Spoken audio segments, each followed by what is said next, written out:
Before we dive in, if you enjoy these first-person zombie apocalypse horror stories, hit like and subscribe to never miss a drop of dread. And let me know in the comments, where in the world are you listening from tonight? I read everyone, and it's wild seeing how far these tales travel. Now let's get into it. I was running, fast, hard. My lungs burned and every breath felt like a knife in my chest. The screams were behind me, swallowed by the sound of the dead. Dozens of them, maybe hundreds, feet pounding dirt. Bones cracking, that awful wet sound they made when they fed. I shouted for them, for the convoy, for anyone. Wait. No answer. Gunfire rattled in the distance, a truck horn, tires spinning in mud. I crested a hill, heart thundering in my ears, just in time to see the last truck barreling down the dirt road, tail lights flickering through smoke. Wait, I screamed again, waving my arms like a lunatic. The truck didn't stop. Didn't even slow down. They were gone. The radio on my chest crackled. A voice tried to cut through static. Could have been the medic. Could have been anyone. I grabbed it, held the button down. This is Reese. I'm still here. I'm... Silence. Then the battery died. I looked behind me. The ridge I just crossed was crawling with rot, limbs thrashing, eyes empty, and all of them coming straight for me. No time to think. I dove down the side of the hill, tumbling through brush and dirt until I hit the dry creek bit at the bottom. I pulled my pack in close and didn't move. Their footsteps passed above me. Some staggered, some ran. It felt like forever. When I finally crawled out, the night was quiet again, but the cold stayed. The silence stayed. And so did the fact that they had left me. Maybe not on purpose, but they left me. 2 months before the ridge, I wasn't running. I was walking, alone, hungry, cold, no plan, just moving from ruin to ruin, trying not to die. That was when I found the convoy, or maybe they found me. I stumbled on them outside of an old motel near the highway. Half of them had rifles pointed at me before I even spoke. The other half were too tired to care. I expected them to shoot. Instead, the medic stepped forward. Name was Jules. She looked me over, asked if I was bitten. I wasn't. She told me to sit down while they checked my gear. Then they handed me a bottle of water at a protein bar. That was the beginning. They didn't exactly trust me. I was an outsider, but they didn't leave me behind either. Over time I earned a spot, kept watch, fixed tires, helped haul fuel. I became someone worth feeding. That's all it took. We were 23 strong back then, survivors, not soldiers, people who'd lost everything but hadn't given up. The convoy was a mess of vans, trucks, and one armored school bus they called the Mule. It was ugly and slow, but it held the supplies and the kids. There weren't many kids left, just one in our group. His name was Milo. Quiet kid, maybe 10, maybe 12, no one knew. He didn't talk much, but he liked to sit near me during fires, never said why, just sat there. I didn't ask questions. I figured if he was quiet, he was doing okay. The convoy was led by a man named Carter. Tall, clean beard, military type. He never confirmed it, but the way he gave orders made it obvious. People listened when he talked, not because they liked him, because they didn't want to be the one he looked at next. Carter ran things tight. Every stop had rules. Every movement was timed. It worked. We stayed alive because of it. But trust, that was another story. He didn't inspire loyalty. He inspired fear. Still, I followed. We all did. 2 nights before the horde hit, we pulled into an old rest stop to refuel and scavenge. It looked clear. We'd gotten good at picking the safe ones. This one had solar panels and working toilets. That alone made it a godsend. We set up camp in the diner. Windows boarded. Entrances watched. Carter gave the order to stay put for the night. I took perimeter duty. That's how I earned my keep. walking the edge of the camp with a shotgun and a flashlight, keeping the dead and the desperate at bay.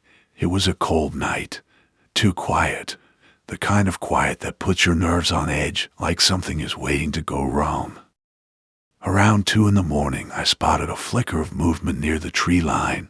One shape, then 3, then more, groaning, shambling, moving faster than usual.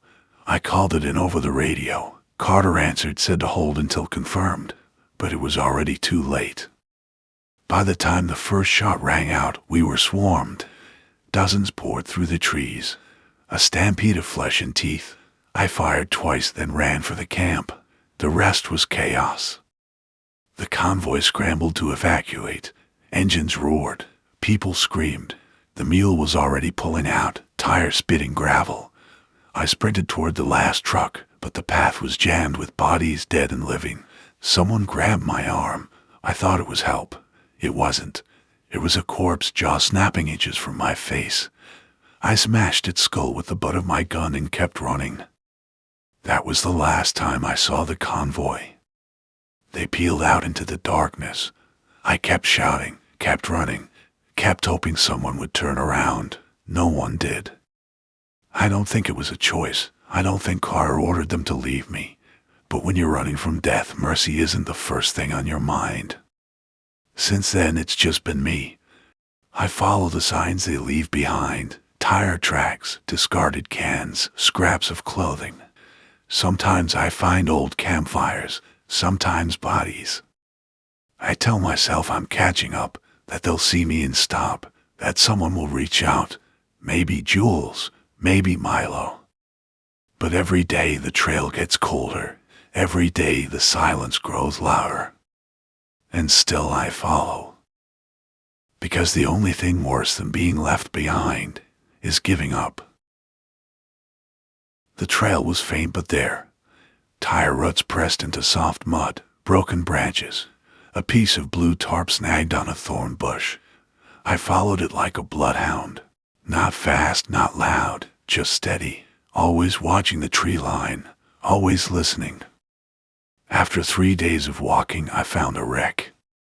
It was one of ours, a silver SUV with a busted axle, nose down in a ditch, windshield smashed, doors wide open, blood on the driver's seat, dried, brown, not fresh. Spent shell casings littered the ground. I recognized them. Same kind Carter used. The back hatch was ripped off, supplies scattered, empty water jugs. A bag of canned beans torn open, a shoe, a child's shoe. My stomach twisted. There were 4 bodies nearby, one face down in the grass, one pinned beneath the SUV, 2 more slumped near a tree, arms tangled, all rotting, all swarmed with flies. Someone had written on the SUV door in grease pencil, big letters, rushed handwriting. "Keep moving. Don't stop." I stared at those words for a long time. I didn't know who wrote them. I hoped it wasn't Jules. I hoped it wasn't the kid. That night I holed up in a half-collapsed diner on the edge of a dead town. Roof was mostly intact. Back door was jammed shut, which worked in my favor. I barricaded the front with chairs and an old freezer. Inside it smelled like mold and wet carpet. I didn't care. It was shelter. I found a booth near the window, sat with my shotgun across my lap and closed my eyes, just for a minute, just long enough to. Ba-bang! I woke up choking on panic. Something was in the kitchen, shuffling, scraping. I raised the shotgun and moved slow. Each step felt like it took an hour. My boots made no sound on the sticky tile. The kitchen door creaked open.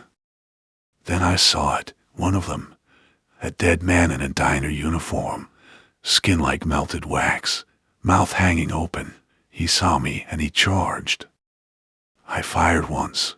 The shot echoed through the whole building. The thing's head exploded against the wall. Then came silence, followed by groaning outside. I'd drawn them in. They came in waves, 4 and 7, then more, beating on the windows, clawing at the walls. I didn't wait to see how many. I grabbed my pack, kicked out the back door, and ran. Down the alley, over a fence, through someone's overgrown backyard. I didn't stop until I was 10 blocks away and gasping for air behind a dumpster. That was my second near-death that week, and it wasn't even the worst one. I kept moving the next morning, exhausted, hungry, thirsty. I rationed a stale protein bar and sucked the last drops from my canteen. I'd need to find water soon or start taking risks I didn't want to take. The next day I crossed a shallow creek and spotted a fire pit, still warm. Someone had camped there within the last 12 hours. There was a boot print in the mud, size 11. Same tread pattern Carter wore. I was close. I wanted to believe they were leaving signs for me, that someone in the convoy still hoped I'd catch up, but I knew better. If anything, they were trying to stay ahead of the horde, not slow down, not wait, not look back. Still, I kept going. Mid-afternoon, I heard the buzz of flies. That low, constant the kind that means death is near. I crested a small ridge and found another scene. A cart on its side, blankets strewn, blood everywhere, more bodies. 2 men I didn't recognize and a woman I did. Her name was Becca. She'd helped me patch a radiator once with duct tape and half a soda can. She'd made bad jokes when things got tense. Now her face was missing, just a ruined mess of teeth and bone. I dropped to one knee, not in grief, in exhaustion. My legs couldn't take the weight anymore. My breath felt like sand. I wanted to scream, or cry, or throw something, but there was nothing left to do except wipe my eyes and keep going. I told myself there might still be others. Jules, Milo, maybe Carter. Maybe he hadn't seen what happened to Becca. Maybe the group was still intact, just smaller, just moving faster. But doubt was starting to creep in, not because of fear. I'd gotten used to fear, but because of the pattern. The further I followed their trail, the more bodies I found, the more blood, the more silence. They weren't just running anymore. They were dying. 3 more days passed. I followed what I could. Fresh footprints, a dropped glove, even a half-eaten can of soup. They were leaving behind less. Either they were running out of supplies, or they'd started being more careful. I passed through ghost towns and burnt houses. I found empty gas cans. I found shell casings near the road. I found silence, so much silence it felt loud. And then I found something worse. It was a note, taped to the back of a road sign, written in thick black marker. The letters were rushed and uneven, like someone scribbled it down while looking over their shoulder. West Road blocked, bridge out, took the east route. Underneath that, smaller handwriting. Milo's hurt, can't stop, keep moving. My heart stopped when I read his name.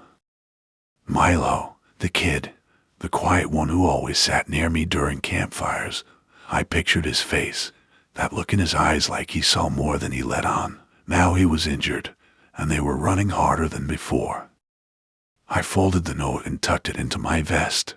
Then I changed course, took the east road. It was overgrown and cracked, barely a road at all, but I followed it anyway. By nightfall, I reached a ranger station. The windows were shattered and the door was hanging off one hinge. The place was ransacked, but there were signs someone had passed through. A pile of spent bandages, an empty IV bag, a bloody shirt, small, could have been Milo's. I spent the night in the corner of the ranger's office with my back against the wall and my gun on my lap. I didn't sleep much. My dreams were broken flashes of screaming and smoke. When the morning came, I wasn't rested, but I was moving again. Around noon, I heard them. Gunshots, faint but close. I followed the sound, heart pounding, staying low and weaving through the trees. The shots echoed from an abandoned elementary school surrounded by chain-link fence. A rusted-out sign read, "Welcome to Fairway Elementary." The parking lot was filled with broken vehicles. One of them, I recognized it was the mule, the convoy's armored school bus. They were here. Or had been. I moved closer, slow, keeping my head low. I found a hole in the fence and slipped through. The front door was open, wedged by a crowbar. Blood stained the steps. I went in. The halls were dark, smelled like rotten copper, trash and bodies. At the far end of the hallway, I heard movement.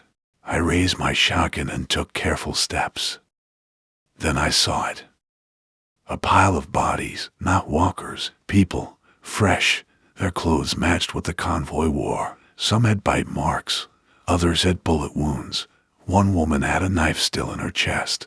Panic rose in my throat, but I forced it down. Voices came from a nearby classroom. I crept up, hugging the wall. Through the broken window, I saw 5 people. Carter, Jules, 2 others I didn't recognize, and Milo. The kid was lying on a desk, pale and sweating, wrapped in a blood-soaked blanket. He wasn't bitten. Looked like a piece of shrapnel had torn through his side. Carter was barking orders. Jules was arguing. Something about splitting up, about being hunted. That was when I saw the truth. This wasn't just about running anymore. They weren't fleeing a horde. They were fleeing people. Someone had been tracking them, killing the stragglers, ambushing at night, setting traps. Walkers were a constant threat, but now there was something worse. Raiders, survivors who turned feral, who didn't just scavenge.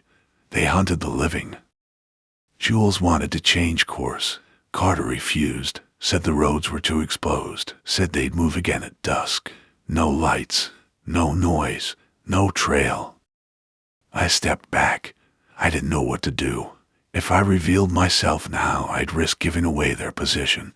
If I waited, they might leave again. And if the raiders were nearby, we'd all be dead soon anyway. Then I heard the moan. Low, guttural, behind me. I turned. A walker, then 2 more. They had my scent. I backed away, silent steps, shotgun ready, but I knew what was about to happen. The one closest lunged. I fired. The blast shattered the hallway. Screams erupted from the classroom. Then all hell broke loose. Gunfire, shouting, the school exploded into chaos. I ran toward the classroom, waving. It's me, Reese. Carter raised his rifle. I saw the decision in his eyes. He didn't trust me. Jules stepped in front of him. He's with us. More walkers poured into the building. The walls shook from their force. We didn't have time to talk. We had to run. We ran. Down the hallway, past the blood-stained lockers, through the shattered front door. I helped Jules carry Milo. The kid could barely stay conscious. His skin was cold and damp. Carter covered the rear, barking at us to move faster. The 2 others, a woman named Rena and a big guy called Dex, led the charge. Outside, the parking lot was crawling. Walkers everywhere. At least 2 dozen, maybe more. Some were limping in from the woods. Others had been feasting on corpses left behind. Now they turned, drawn by the gunfire. No time to think, no time to count. I swung my shotgun and cleared a path, each blast buying us a few more seconds. Dex wrenched open the side door of the mule, and we hauled Milo inside. Jules followed, then Rena. I climbed in after, reloading on instinct. Carter fired 2 more rounds and dove through the door.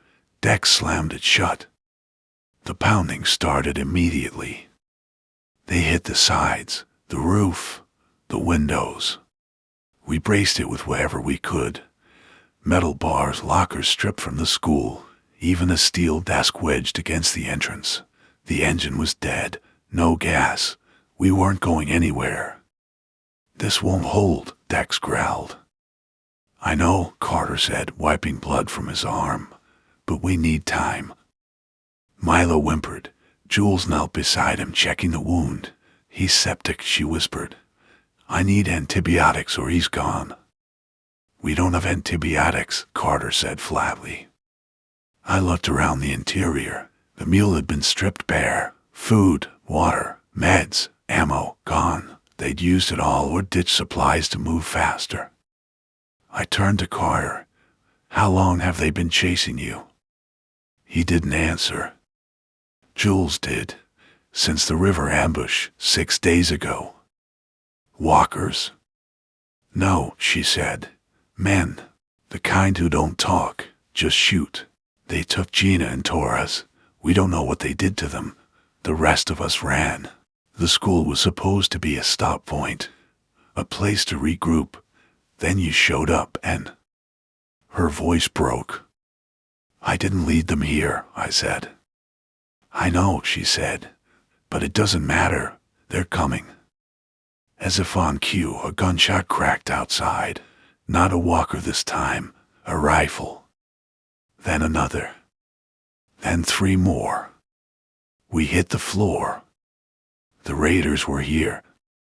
They followed the horde, Carter growled. Used them to flush us out. More gunfire. The bus windows shattered. We can't stay here, Rena said. We won't, Carter replied.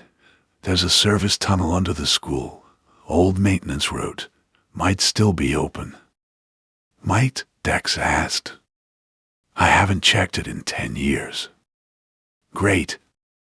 We take Milo, Jules said. We're not leaving him. No one's suggesting that, I said. We prepped fast. Carter tossed me an old flare and a sidearm. Dex carried Milo over his shoulder. Jules grabbed a fire axe. Rena had a shotgun with only 2 shells left. We waited for a gap in the noise. The gunfire slowed. Walkers groaned. Raiders shouted commands. Then we made our move. Out the back emergency exit, into the alley behind the school. We ducked low, hugging the wall. Carter led the way to a rusted trapdoor near the rear utility shed. He kicked it open. Stairs disappeared into darkness. Dex climbed down first with Milo. Jules followed, then Rena, then me. Carter came last, sealing the hatch behind us. The tunnel stank of mildew and rat droppings. We moved fast. No lights except the flare I cracked and held out in front of us. Red glow lit the walls like hellfire. We didn't talk. We didn't breathe. Then the moaning started behind us. More walkers. Maybe some had followed. Maybe there was another entrance. Didn't matter. They were in the tunnel now. The echo made it hard to tell how many. Could have been 5. Could have been 50. We ran. Water splashed underfoot. Rats screamed and scattered. Milo groaned, barely conscious. Jules kept whispering to him, telling him to hold on. Then the tunnel split. Carter didn't hesitate. Took the left. We followed. The tunnel narrowed, then opened into a long maintenance corridor lined with lockers and rusted pipes. At the end was a steel door with a faded exit sign. Dex tried it. Locked. No, no, no, no. He slammed his shoulder into it. Nothing. Move, I said. I wedged the flare into a pipe, lit the area, and stepped forward. Pulled the crowbar from my belt and jammed it into the latch. 1, 2, crack. The door flew open. We stumbled into a small boiler room. There was another door on the far side. It led out into daylight. We were almost out. Then the first walker hit the doorway behind us. Dex turned and swung hard, crushing its skull. 2 more crawled over the body. Rena fired. 1 dropped. The other kept coming. Carter yelled, "Move! Get Milo out!" Jules and I dragged the kid through the far door. Rena followed. Carter and Dex held the line. More walkers pushed in. 1 bit Dex on the arm. He didn't scream. He just looked at Carter and said, "Go." Carter hesitated. Then he nodded once and ran. Dex stayed behind. I heard his screams as the door slammed shut behind us. We were out, barely. The boiler room opened behind a half-collapsed warehouse. Fields stretched in every direction. A drainage ditch ran parallel to a narrow road. We ducked down into the ditch and followed it away from the school. We didn't speak. There was nothing left to say. We moved fast, hunched low in the ditch, the sun dipping behind the tree line. The fields were wide open, no cover for miles. It felt like we were trying to outrun shadows with broken legs. Milo was barely breathing now. Jules checked his pulse every 10 minutes. Her face said what she wouldn't.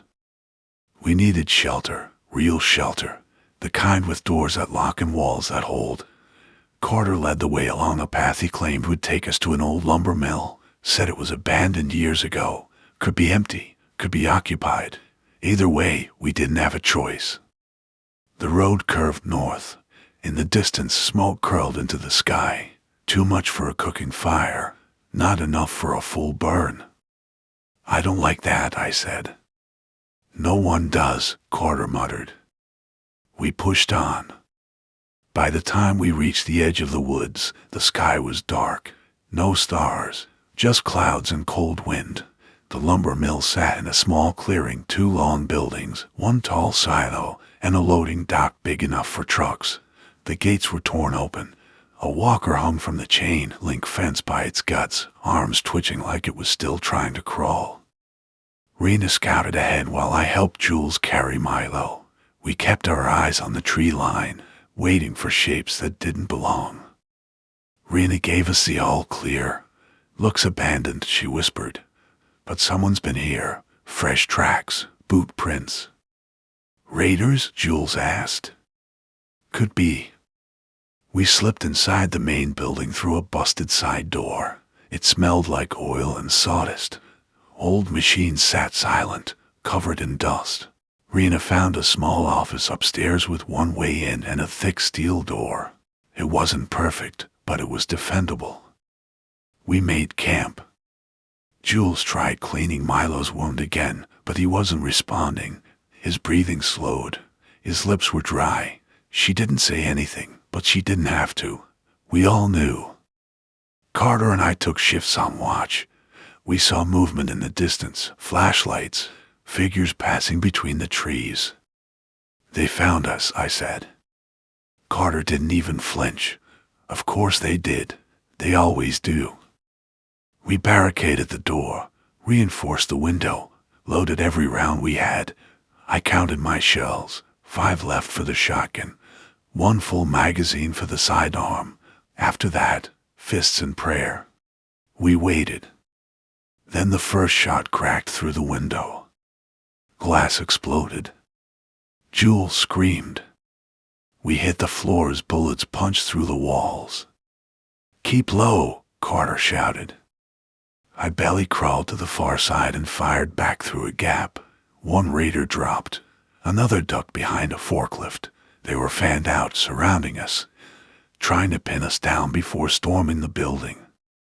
Carter leaned over the railing and shouted, "We've got wounded in here. Leave us the hell alone." A voice called back, calm, steady, "Drop your weapons. Come out. We'll let the kid live." Liar. I fired again, missed. More shots came in. 1 tore through Rena's leg. She went down hard, clutching her thigh. Blood pooled fast. "I'm fine," she hissed. "Keep shooting." But she wasn't fine. Carter ripped a curtain off the wall and tied it around her leg. "We're not making it out of here unless we break the line," he said. "How?" I asked. "There's a back way out," he said. "Old supply ramp under the floor. Leads to the rear silo. Might still be open." Might? He shrugged. "Worked 10 years ago." That wasn't reassuring, but it was something. "Jules," I said, "grab Milo. We're moving."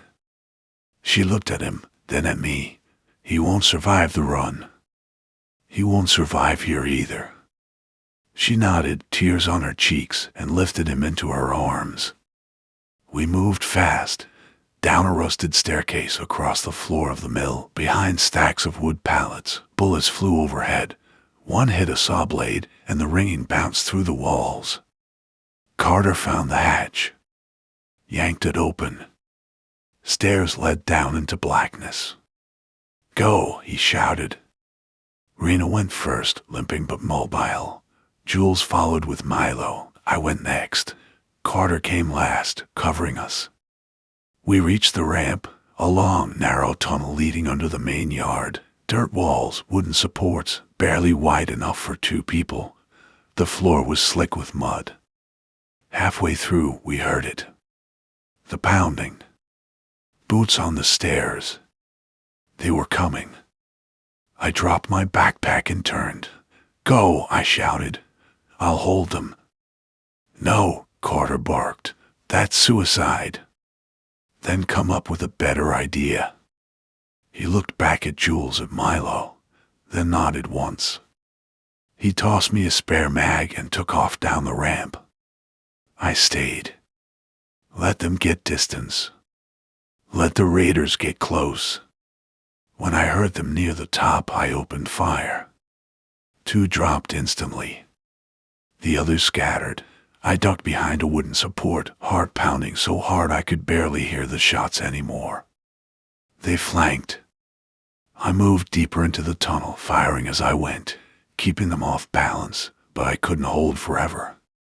One bullet grazed my shoulder. Another splintered the beam beside my head. Then silence. For a second I thought they'd pulled back. Then I heard the groaning. From behind them. Walkers. A lot of them. Drawn by the gunfire. The raiders weren't alone anymore. I fell back, blood running down my arm, and regrouped with the others at the end of the ramp. Carter had opened the silo hatch. We burst out into the open. But it wasn't just us. The raiders had come around the side. More were waiting. We were surrounded. Carter raised his rifle. "We make a stand here." I looked at Jules, at Milo, still breathing but barely, at Rena, pale and shaking but standing. "Then we make it count," I said. The first raider came over the hill. I fired, and the world exploded into chaos. We fought like animals. It was the only way to put it. The raiders came at us in waves. Some were armed with rifles, others with machetes and pipes, but they didn't stand a chance. We were desperate, and when you're desperate, you fight harder than you ever thought possible. I shot until my fingers were numb. Rena fired with one leg hanging by a thread. Jules swung the fire axe with everything she had, taking out anyone who got too close. Dex never made it that far. I don't know if he died in the fight, or if it happened earlier when he was left behind, but he was the first to fall. The raiders took him, and by the time I could look back, there was nothing left. But we pushed hard. We killed as many as we could. Some ran, some didn't. Then came the noise, the moaning, the groaning of walkers, drawn by the gunfire. They came from every corner of the yard, over the fence, through the trees, around the back. And then it was a full-on massacre. I remember the sound of Rena's gun going dry. I remember Jules screaming. I remember pulling her into the shadows just as a walker grabbed her. I hit it with the butt of my shotgun, and then we kept moving. There was nothing left but the fight. I don't know how long we fought, maybe an hour, maybe more, but when the dust settled, we were out of ammo. Rena collapsed against a pile of lumber, blood running down her leg. Jules was gasping for air, clutching Milo. And I was just numb. There were still walkers, still raiders, but we were too exhausted to run. And then from the corner of my eye, I saw something, movement. Carter. He was alive, barely. He'd been through hell too, but he was still standing. His rifle was empty, but he wasn't done. He grabbed my arm and yanked me toward the silo door. "Move," he shouted. There was no choice. We ran, And just as the door slammed shut behind us, the sound of gunfire and the relentless screams of walkers echoed in the distance. We were safe, for now, but we both knew it was only a matter of time before we'd be facing another fight. We huddled together in the dark, the only sound the distant groaning of the dead and the occasional creak of the silo's old walls. Milo's breath was slow, shallow. Jules didn't speak. She just stared at him, holding him like he was the last piece of something she could save. Carter and Rena were checking their weapons, loading magazines with shaking hands. We didn't have enough ammo to last long. We didn't have much of anything anymore. But we were alive, and for now that was all that mattered. I looked at Carter. How much longer? Until we're not running, he said, voice low. Until we find a way to fight back. I didn't answer. I couldn't, because deep down I knew. We couldn't keep running forever. Then a noise. A crackling in the distance. A faint light on the horizon. It wasn't the walkers. It wasn't the raiders. It was something worse. And it was coming for us.